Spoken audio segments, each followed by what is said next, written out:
When we encounter trials, then temptations come. Number one temptation is escapism. This one's mine. When I go through a difficult time, I can watch a whole lot of TV and just try to escape. Oh, a trip feels great when I can travel and just get away.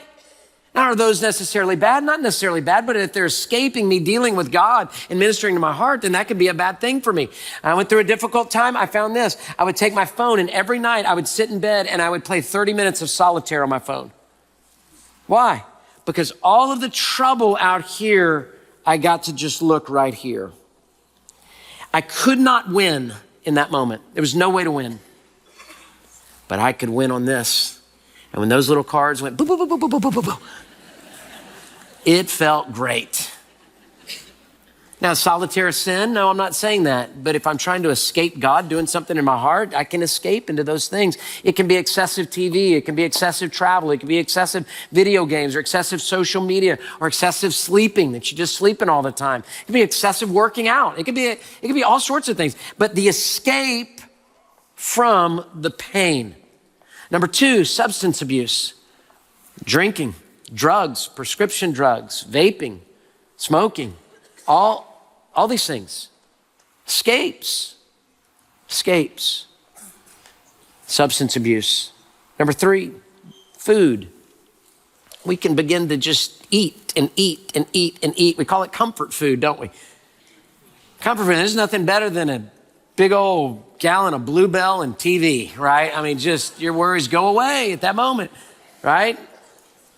I remember I had a friend, they were going through a difficult time, and one of their friends asked them, they said, well, what, like, have you been working out? What have you been eating? And the wife said this, we've been eating our emotions. We're just eating our emotions. So it could be overeating, but it could also be undereating. I'm going to gain control in my life by controlling my calories, by controlling my weight, by controlling what's going in. So it could be either way. It could be either way. Food. Now, are we to eat? Of course we're to eat. Has God given us food? Of course he's given us food. Is this like I'm telling you don't eat? No, I'm not saying. I'm just giving us one of the things that's a temptation when we go in these hard times that some people grab to have that. Work. Overworking or underworking. If home's not going well, it's real easy to just stay at the office.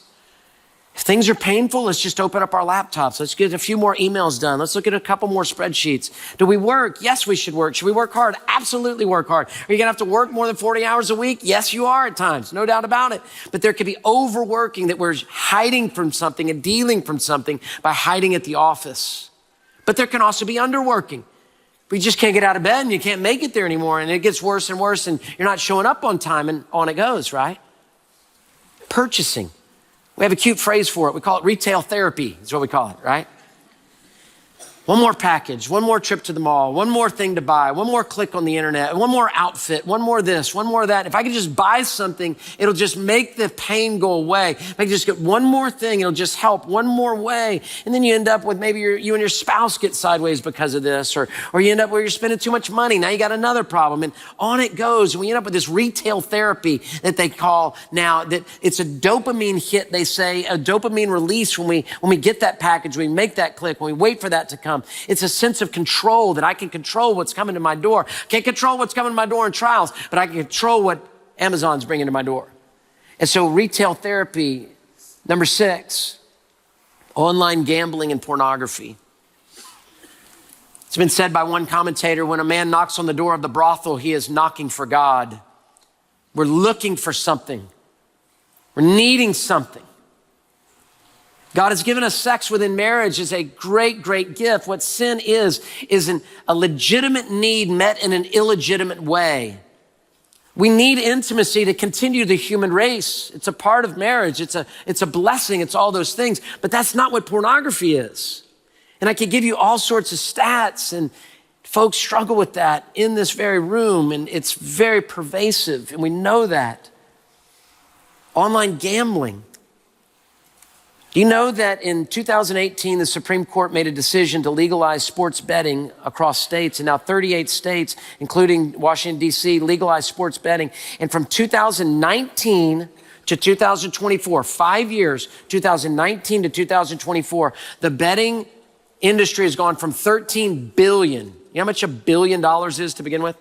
From 13 billion, and in 5 years, it's now a $135 billion industry. I'm a sports fan. You know I'm a sports fan. I love watching sports. It's a blessing. The only commercials on for sports now are beer, betting, and buffalo wings. That's the only thing. And we got on sports now. Had a guy after the first service come up to me with tears in his eyes and say, thank you for saying that. I've been in Gamblers Anonymous for 120 days, and it's been wrecking my marriage and wrecking my home, and I'm getting victory in the Lord over this. Thank you for saying that. I don't know why God put it on there for me. It's a weird thing for me to bring out. Felt like I should, and I did, and at least one guy. Let me just say very quickly and with all the compassion in the world, anybody can struggle with this, but young men, I want you to know, pornography and online gambling, Satan has got a bullet coming right at you. Crosshair, I should say, right at you. He's after it on this with young men in particular. And I just want to tell you, young men, this is not how you build a home based on pornography and gambling. To be the leader and the husband and the father one day that you want to be. This is not the foundation you build on. With compassion, I say that. We'll help you. We'll help you. We will help you. Number 7, self-harm.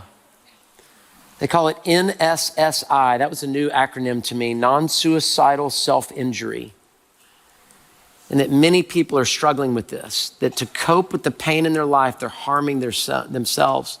5% of adults and 17% of adolescents, many of them young girls, seems to be the target of this.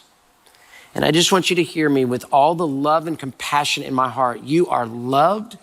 You are beautifully made. God has given you your body as a temple of God. And that temporary pain that you're trying to inflict upon yourself, take it to the cross where Jesus took the pain. Jesus took the nails. Jesus paid the price to be the forgiveness of our sins. And so self-harm. So I've given you 7, and I know there's 700, and I've tried to give it to you with the most compassionate heart I could possibly give it, because the Bible tells us we need to shed light on the devil's schemes. And if the church isn't going to shed light on the devil's schemes, who's going to shed light on the devil's schemes? Thank you for watching. Now don't forget to like and share this video and subscribe to our channel, and let us help you grow closer to Jesus. And while you're here, why don't you check out some of our other videos? We have testimonies, sermons, Bible lessons, and much more. Make sure to visit us at houstonsfirst.org. And if you're ever in Houston on a Sunday, come see us in person.